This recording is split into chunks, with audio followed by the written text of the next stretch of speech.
creatives, and welcome to my channel. I am Imani the writer, and today we are talking about Jamaican Patois.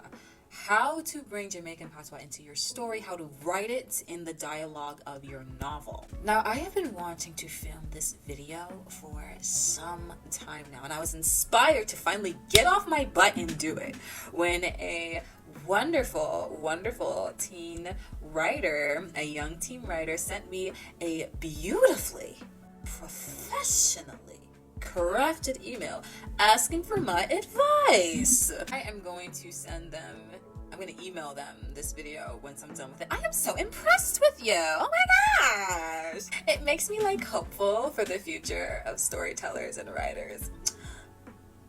I'm so proud. Now, a few disclaimers before I really get to the meat of this video. I am a Jamaican American writer, and this is something that even I'm experimenting with. I am not the expert. I am not the end-all be-all authority in this arena at all, okay? At all. So I'm super open to feedback. This is just what I've been working with. This is what I've been experimenting with. This is what's kind of been working for me so far. But again, super open to feedback, super open to new ideas. So leave them, drop them down below. Alright, so another disclaimer that I have to say. I know that being American, being a Jamaican American, my patois sound a little different than some people who grew up in a Jamaica.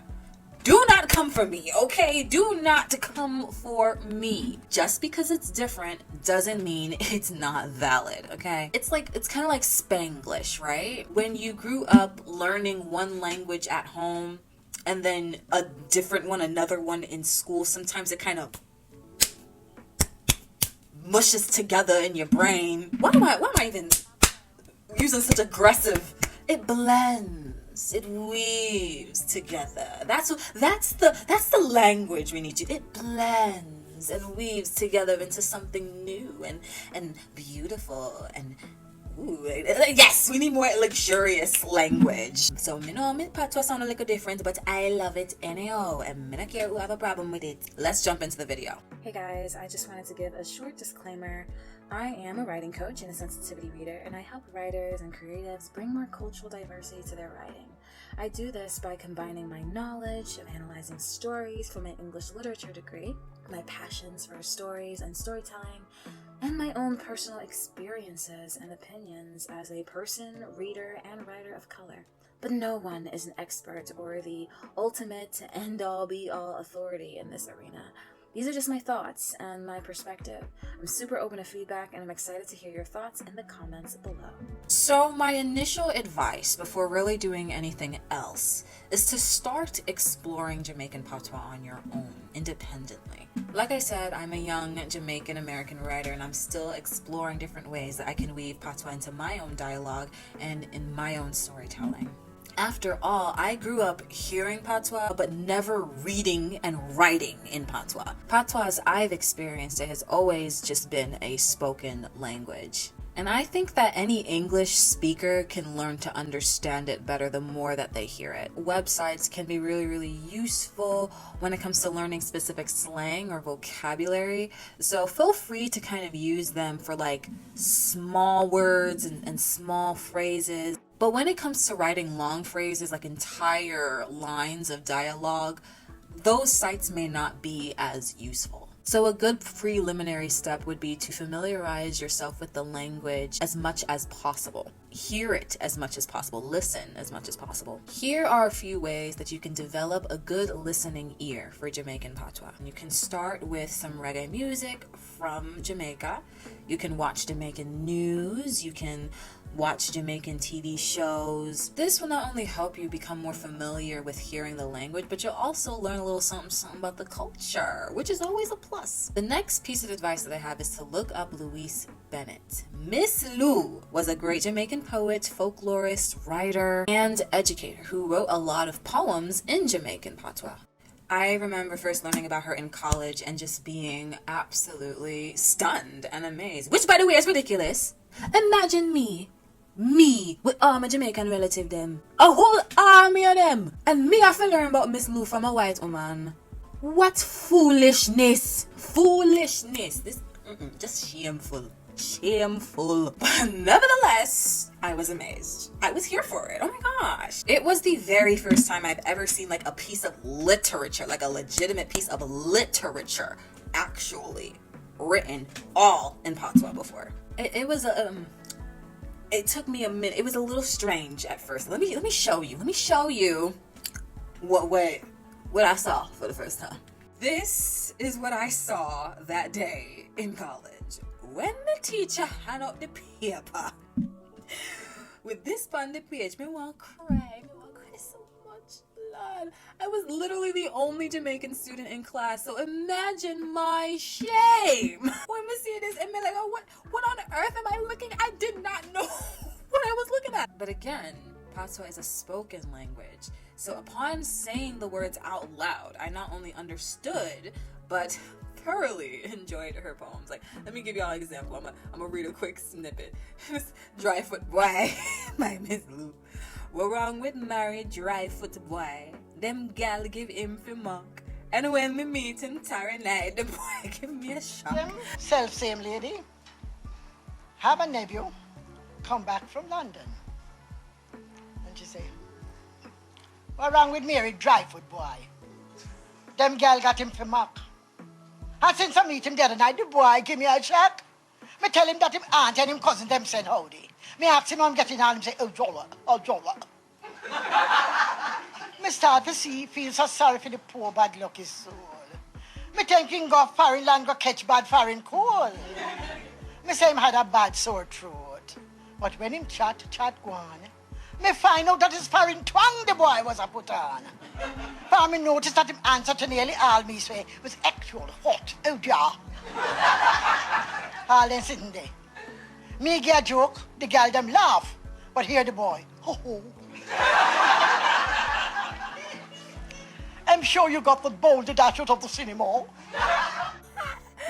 But looking at how she's incorporated Patois into her writing could give you insight into how to incorporate it into your writing as well. It certainly has for me. But here's the thing, it works in poetry, I feel, especially spoken word poetry. I'm still hesitant to incorporate this style for an entire book. Like, seeing this for an entire book,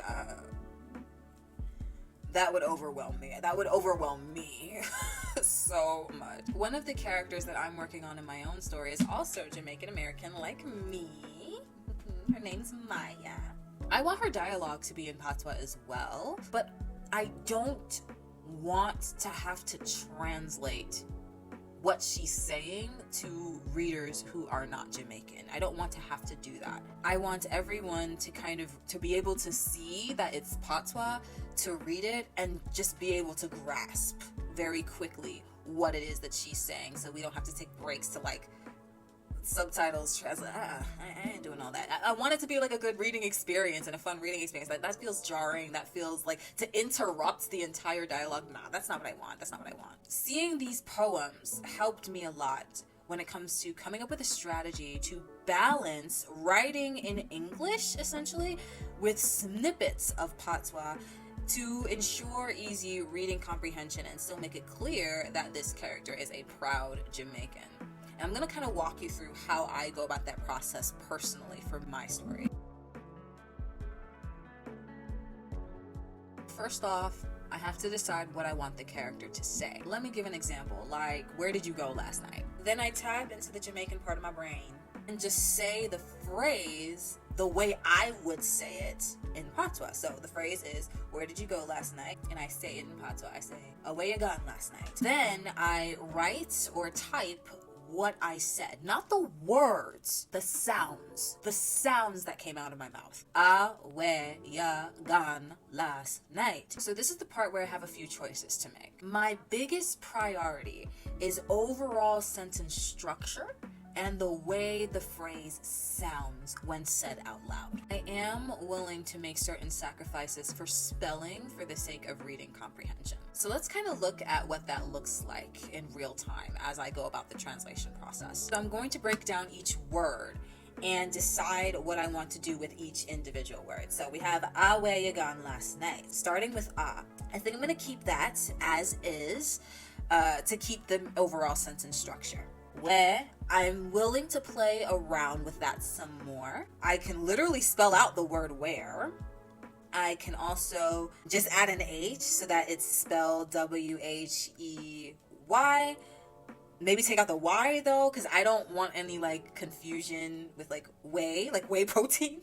Like I don't like that. We're working with it. We're working with it. Yeah, I'm gonna leave as is also. Gone, I think I'm just gonna spell out gone. It's gonna sound the same. Last, I might spell out last, or I might leave it as is. We'll see the way it looks in a little bit. We'll see how both versions look and decide what we're gonna do there. Night stays as is. So we have two translations that we're working with right now that we can choose from, essentially. Which one do I like best? I think I'll compromise, maybe? I'll spell out where and leave last. Do I want to adjust the spelling a little bit? I don't want people to see it and confuse it for lass. Like, Lassie, come home. I don't know. I think actually the second choice works for me. And if I were to say it out loud, what does it sound like? Where you gone last night? It pretty much sounds the same. And I feel like most non-Jamaican people will be able to read it and understand that I'm asking, where did you go last night? Especially if they were to say it out loud. Yeah, I'm okay with this. I'm okay with this. So this is an example of how I would go about the translation process when it comes to weaving in Jamaican Patois into the dialogue for my novel. So how can I help you do something similar for your story? If you want me to help you out with the translation process for your own story's dialogue, I got you covered. One thing we can try is to do so through a writing coaching session. This is an opportunity to sit down and talk with me, if you feel that it will be helpful to do so, to talk with me about your story and what you're working on. To best prepare for the meeting, here's what you can do. You can prepare pieces of dialogue that you would like to have translated, and I'll walk you through how to write them in your story in a way that's still Patois, but easier for non-Patois speakers to read and understand. You can even include it in the booking form ahead of time, so that we can start the meeting and just go right into the translation. If you want to, you can even create like a Google Doc and like maybe send me the link to the Google Doc, or rather maybe a PDF maybe, because you'd have to make sure that I have access before the meeting. Any way that works for you. You can even include like a link to whatever document you have that has the pieces of dialogue listed out, and I can get to work on them ahead of time and just kind of walk you through what I've found and how to go about it in the best way possible. We can also try the sensitivity reading route, where you can apply for sensitivity reading the same way everybody else does, but let me know when you're filling out your form that you're looking for translation help specifically. If there is a really, really high demand for these translation services, maybe I can create its own little designated thing that's a little bit more optimized for success than just like either coaching or sensitivity reading. Maybe I can make it its own package, its own service package, to make the process quicker and easier. I don't know. I need to know that you guys want that. So let me know in the comments below, and maybe let's set a goal. If we could get this video to 1,000 likes, I'll start working on that for you guys. I'll make it happen. It might take some time, but I'll make it happen. If I know the demand is there, I will make it happen. All right. So thank you guys for watching this video. If you liked this video, like this video, comment your thoughts down below. Subscribe if you are feeling the vibe, and I'll catch you in the next video.